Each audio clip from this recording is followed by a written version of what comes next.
હું ધર્મેશભાઈ વસાવા, રાષ્ટ્રીય આદિવાસી એકતા પરિષદ ભરૂચ જિલ્લા પ્રમુખ.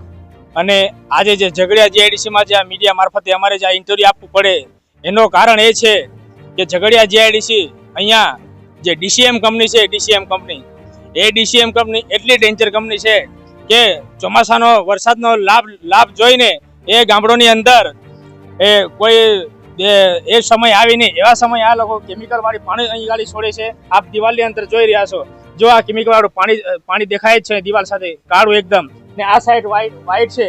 એટલે આ ચોખ્ખું સાબિત થાય છે કે ડીસીએમ વાળા એ ડીસીએમ કંપની વાળા જે છે એ ડીસીએમ કંપની વાળા એ જેઆઈએ અને બીજા લોકો બી એના સેમ્પલ લઈ ગયા છે. અને આ દેખાય છે જો ઉપર હવાની અંદર, આ હવામાં આ લોકો એ જોઈને હવા પણ બગાડે છે અને પાણીને પણ બગાડે છે. ને અહીંથી આ જે કાસ્ટ જાય પાણીની કાસ્ટ, એ કેટલા ગામોની અંદર આ પાણીનું કાસ્ટ જાય છે એ જીઆઈને બી ખબર છે અને બીજા અધિકારીઓને બી ખબર છે. તો આ લોકોએ આદિવાસીઓને જીવા દેવા છે કે નહીં? અમારે તો પર્યાવરણને બચાવવાનું છે, પર્યાવરણને. અમારા મૂંગા જાનવરો ક્યાં જશે, અમે ક્યાં જઈશું? એટલે એનો અમને ડર છે. કેમ કે આ મણિપુર જેવા કરવા માંગે છે, મણિપુર જેવું. મણિપુરની અંદર પણ ઘટના આવી બની હતી. ત્યાં મણિપુરની અંદર લિગ્નાઇટ ખોદવાના બાને અમારા આદિવાસીઓને, કુકિયા આદિવાસીઓને ત્યાં પણ મરાવી નાખ્યા. અને અહીંયા પણ અહીં સેમ્પલ પણ અહીંથી લઈ ગયા છે. સેમ્પલ અહીંથી નોટિફાઈ એરિયા અને જીપીસીબી વાળા પણ અહીંથી સેમ્પલ લઈ ગયા અને જીઆઈએ વાળા બી સેમ્પલ લઈ ગયા, પણ એનો નિરાકરણ આવતો નથી. એનું કારણ એ છે કે આ લોકો મળેલા છે કે કેમ? એક પૈસાનો તોડબાજ છે કે શું છે? આદિવાસીઓના સાચા ગાડી જે બીજા છે ભરવા દલાલો અને અમારા બીજી કાસ્ટના સમાજના લોકો એ ભરવા દલાલો છે.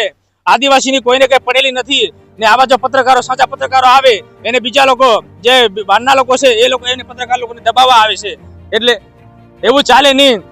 અને પોલીસને પણ આગળ કરે છે આ લોકો. જે અમારા જેવા લોકો આગળ બોલે તે લોકોને દબાવવાનો પ્રયાસ કરે છે, પણ અમે આવું ચાલવા દેવાના નથી.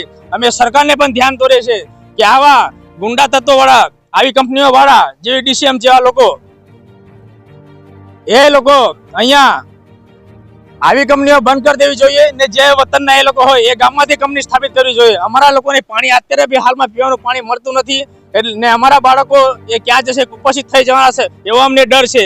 કાલે ઉઠીને એ બાળકો ને એ બાળકીઓ કાલે ઉઠીને ગર્ભવતી બી ના બની શકે અને બહુ મોટો કિડનીને અસર પડે, આંખને અસર પડે અને સ્વાસ્થ્યને નુકસાન થાય. એટલી મોટી ડેન્જર આ કેમિકલ છોડે છે.